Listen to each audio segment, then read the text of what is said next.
Bonjour Balandia Gilmas Music Channel, place nini tolobelaka ba événement ba actualité musicale ya mboka na biso.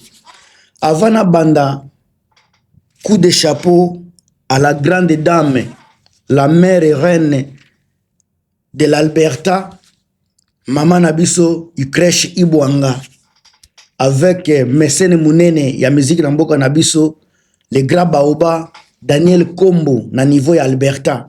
Mes chers amis, Tozolo Bela, Kulutu Nabiso, légende Nabiso, le monument Kofi Olomide, le Quadracora Man. Papa Oyo Topesaka respect à Sala Mingi na musique Nabiso. Il nous a donné de la bonne musique. Il nous a bercé avec toutes sortes de mélodies. Kofi Olomide.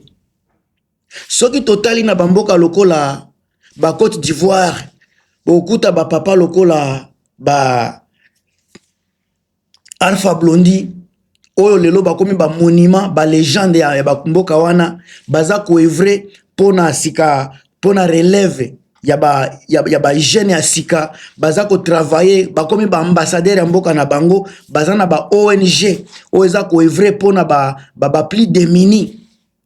Boke na niveau ya Mali toza na papa lokola Salif Keita, ba monument, ba légende oyo mutu jamais, ce n'est pas n'importe qui peut s'approcher ou bien lobela papa wana mabe. Toke na Sénégal papa lokola Youssou N'Dour, ce sont des légendes. On a lobela ba légende minene ya mboka na biso ya Afrique. Youssou N'Dour baza ba ambassadeur ya culture, ba ambassadeur ya mboka na bango. Youssou N'Dour bokotika la jamais komone na makambo ya pamba. Alpha Blondy manani Salif Keita. Toke na Afrique du Sud même maman na biso oyo oya yembaka ba omukombosi nani kombo kiminga koya kombo kiminga mekoya na Afrique du Sud pe tozana batu ba légende ba baoba na musique ya Afrique toujours. Tango tomona ka bango na télévision ba pesa ka biso ba frus to se rappelaka na makambo ebele à travers ba musique ba œuvre na bango. Na mboka na biso pe tozana kulutu lokola Kofi Olomide, Werason. Ce sont ba images minene ya mboka na biso oyo to soki ba vrai congolais to ki jamais ko manquer bango du respect. Pona nyoso basala na musique na biso ba œuvre ba reconnaissance donc sur le plan mondial basala ba makambo ti lelo baza toujours ko inspirer jeunesse na monde mobimba. Mais une chose qui est surprenant ou bien vraiment désolant, surtout na mboka na biso na Congo na communauté na biso, précisément ce tolobeli kulutu na biso légende na biso Kofi Olomide, vous allez voir que Kofi Olomide papa na biso légende na biso, il y a un peu de légèreté na sortie médiatique na yo. Kofi a un peu de légèreté. Il ne prend pas, il ne porte pas cette casquette là. Il y a les gens de tango azako solola na batu. Ba émission comment za ko répondre. Batu azako yamba yena luana nde eloko ya liboso. La chose oyo eza ko kitisa valeur ya Kofi Olomide eza batu oyo azako pesa chance ya ko sala na bango émission. Mutu lokola Youssou N'Dour, je m'imagine, aleka na télévision, babanda kotuna ye makambo ya yena mwasi na ye, makambo na bango ya mbetu. C'est ce qui se passe na kati ya ba journaliste na biso ya Congo, baza kotuna mutu lokola Kofi Olomide, ba question ya bassesse ya ndenge wana. Tout ça pourquoi? Parce que Kofi n'a pas su gérer sa responsabilité et sa valeur vis-à-vis na peuple congolais. Peuple congolais ba monaka Kofi Olomide ba yebi ke wana aza monument baoba, on lui doit du respect. Mais eloko Kofi aza ko lakisa biso mingi na réseaux sociaux, c'est comme si il n'a pas besoin du respect. Il n'a pas besoin que les gens lui donnent du respect. Donc ba approche na ye vis-à-vis na ba média na biso ya Congo, eza ko permettre te batu ba pesa Kofi Olomide respect. Par contre, encore une fois, ce botali kulutu na biso légende mususu oyo Werason. Werason a commis Kobima, neti, c'est lui qui est le rassembleur. Pendant que Kofi a attaqué Yaya, banani, nyoka longo, sola, bangonde falaki bazala, ko jouer jeu oyo, soit te position oyo, Werason a ko jouer lelo, il fallait qu'il batona ne ba jouer. Comment explique pour l'on a zolinga na mise mingi sur Kofi Olomide? Kofi Olomide qui a déjà de l'âge, azoke na peu près na ba 70 ans, bientôt au kota na ba 70 ans. Azali susu na temps ya kosakanaka na bana te. Kofi aza mutu oyo soki aza na interview, il faut ezalaka ba interview moko oyo tomonaka ba Salif Keita bazo sala, ba nani Alpha Blondy ba Youssou N'Dour bazo sala. Interview tango moko mi balé par an, ça suffit. Et puis tango kozala interview, il faut ezala vraiment interview oto kokende koyoka maloba ya sagesse, maloba tango baba maloba oyo ekopesa motivation na batu bakoya sima, parce que carrière ya Kofi Olomide, récite ya Kofi Olomide eza histoire munene ndenge ya bandaki bakwa ke na kati ya carrière ti akomi lelo Kofi Olomide eza ba escalier mataki, mais mingi tango azako loba yango, azako lobelango na ba plateau, ezako édifier pe ba jeno bakoya lobby. Tango sika Kofi azako kende et pas n'importe qui. Kozwa micro bana kosolola kosala ba interview na batuana, ça ne donne pas la valeur de Kofi Olomide. Soki lelo batu bakomi kofinga Kofi. Soki lelo batu bakomi ko s'apprendre, bazako pesa Kofi Olomide valeur était. D'une part, d'abord, parce que Congolais est impoli. Non, ce n'est pas ça. C'est parce que notre Kofi Olomide, notre légende, ne se donne pas la valeur des légendes. Kofi Olomide ne se valorise pas la façon dont la façon oyo ba Sénégalais Youssou N'Dour baza ko se valoriser. Parce que mingi soki omit pesi respect, ba tu peux ba ko pesa yo respect. Soki Youssou N'Dour lelo toza ko benga Youssou N'Dour, c'est parce que to mona ke na ba bêtise était. Youssou N'Dour to tikala jamais ko mona ye aza ko ya ko kende ko fina batu masoko na public. Il y a des choses que Kofi Olomide ne devrait pas faire à public. Il y a un makambo Kofi, il devrait se contrôler à chaque fois aza ko bima na public, il doit se contrôler. Tango aza chez ça c'est chez lui, mais tango ke na public, ba geste na ye il fallait que za la contrôler. Youssou N'Dour totikala ko tango muso tape na ba dégâts na ye, mais oyo vraiment ba sénégalais ba mona ka tabou kolobela.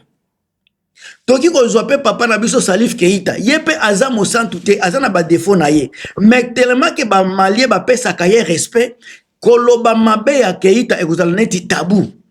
Même chose avec Alpha Blondy. Il y en a plein, il y a ba légende. Baza ebele, mais soki boyoki bango bazoleka na réseaux sociaux ezalaka événement moko batu bakoyoka ayeko loba nini azana événement azana concert biloko ndenge wana. Imaginez-vous bandeko na ngai mutu lokola Kofi Olomide abeta concert une fois par an, à chaque fois azana ba anniversaire na ye ou bien après 2 ans mukola koleka kaka pona kosala annonce kaka ya concert wana. Et que la sortie moko médiatisé makasi parce que c'est Kofi, c'est une légende bandeko. Mukolo par exemple azako kende ezame makamoko wezole kanamboka bazako invité ba personnalité minene. Kofi fala ki azala parmi ba personnalité wana. Nini nde eza ko empêcher Kofi bazwa kaena na baran wana ya ba Youssou N'Dour. C'est parce que ndenge azako s'afficher. Kofi azako s'afficher mutu ya ba polémique. Azako s'afficher sur tous les fonds ya ba makambu fazala. Imaginez-vous mutu lokola Jaël Show. Aza mwasi lokola batu nyonso. Mais Kofi Olomide abanda ko s'accouple na oyo Jaël. Jaël otoza komona lelo. Imaginez Jaël soki ba 10 à 15 ans tango azako s'accouple na Jaël Show. Imaginez-vous azalaki ndenge nini. Wana nde ba bassesse oyo Kofi azako mitia na kati. Kofi il devrait commencer à réfléchir à na dimension mususu azana bana basi ya mikolo. Didi son aza déjà moi une grande femme. Makambu Kofi azo sala na réseaux sociaux, est-ce que ça plaît? Ya ezako plaît faire plaire na bana na ye. Makambu il faut Kofi bana kotala. Kofi azana mwasi na ndaku. Kofi azana bana mibali pe. Bana basi ya mikolo mususu wana nani Minus, Miss Univers. Toutes ces choses-là, toutes ces personnes-là sont exactement il fallait qu'ils basent à la guide, garde-fou, il y a comportement, il y a Kofi Olomide, les gens de Nabiso. Ah, quand Kalaming n'a sorti, mais Baba sorti médiatique, ça ne fait même pas une semaine, soit 2 semaines. Kofi Azako s'apprendre, n'a pas musicien va travailler chez lui. Pour lui, ceux qui ont travaillé chez lui, ou comme travail, c'est un travailleur éternel. Par exemple, M. Kofi Olomide, awa toza na Chilombo oyo ya bolole oyo, na pouvoir na biso, azo ko diriger Congo. Azalaki mutu ya ba pizza. Mais lelo mutu wana ko koloba te ke yaza petit nanga mutu ya ba pizza te. Lelo Chilombo akoma président. Akoma président. Joseph Kabila balobaki azali soki ndenge nini. Il a été président pendant 18 ans. Eza na makambo eyaka, eza nzela ya mutu nyonso, ba étape ya vie. Kofi Olomide et puis epe azalaki mutu ya musala ya vivre la musique à un moment donné. Eza étape ya vie, on ne peut pas nier cela. Azalaki petit ya Papa Wemba. On ne peut pas nier cela. Eza échelon, eza ba étape ya vie ya Kofi Olomide également. Mais il n'est pas resté travailler à vivre la musique éternellement parce qu'à un moment donné, il fallait que ça la chemin et puis ça a réussi. Même chose avec Fali, il a fait son chemin, ça a réussi. Mais pour accepter ne fût-ce qu'une personne qui a travaillé chez toi, il vous a donné ce il vous avait donné le meilleur de lui-même. Kolobelaka kombo na ye eza problème. Kofi Olomide à votre âge, attaqué grand. Osalaka clash na bana lokola Fali Poupa. Osa la clash na ba lokola Jordan Kousa. Jordan Kousa za parmi batu baleka na quartier latin.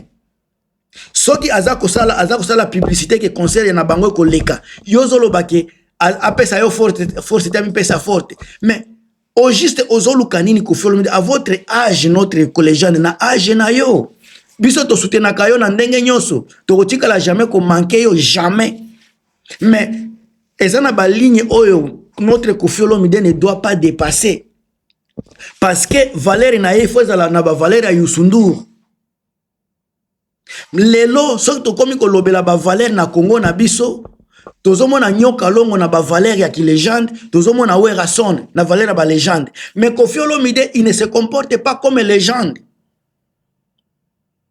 C'est ça mabe ya Kofi Olomide. O eloko toza ko senga sikana Kofi. S'il vous plaît, notre légende, comportez-vous comme une légende. Comportez-vous comme Youssou Ndour. Comportez-vous comme Banani Ba Salif Keita. Collez les réseaux sociaux 4 fois par semaine. Ça ne change pas être Kofi Olomide. Ça, au contraire, ça baby sa réputation, ça dépend de n'engo ça répondre à ma question et puis ba place ni noza koleka. Qu'est-ce qui empêche Kofi Olomide koleka na ba chaîne ya minene? Ata une fois par trimestre, les cas na ba chaîne ya kilo. Album ya Cindy Leker et Bimi. Ce qui conférence de presse très minime na aura ya mwasi na yo Cindy Leker. Conférence de presse devrait être place moko vraiment aux ko sentir que oui, o eza vraiment na niveau na grandeur ya Kofi Olomide. Mais place bokende ko kutana. On dirait cabaret, ka place moko boye, eza ko valoriser kutu album ya mwasi na yote, eza ko valoriser mwasi na yote, eza ko valoriser pe yote. Un Kofi Olomide. Qu'est-ce qui est devenu? Qu'est-ce qui est devenu Kofi Olomide, notre légende? Qu'est-ce qui se passe dans la tête de Kofi Olomide, notre légende? Est-ce que mon akateba Kouba Wera Son, azomon ateba Youssou Ndour, azomon ateba Salif Keita, azomon atena nani banani oyo ba Yvonne Chaka Chaka. Ba Yvonne Chaka Chaka azomona bangote. Ba Alpha Blondy. Kofi Olomide. Ba même ba Tikenja Fokonji. Baza wana. Banyoka longo baza wana. Na mboka na biso ba légende baza ebele. Mais pourquoi Kofi il s'est fait, il a toujours différent na makambu ya normal. Wana nde sika mutuna nanga eza. Bande kona komi na suka bo partager bo commenter. Boche langa ba j'aime en tout cas belé bo soy bo kanisi pe nini na émission boche yango ndeko nanga Irene Mabweni Edouard nani Patricia Edouard na pesi bino ba mbote belé a plus.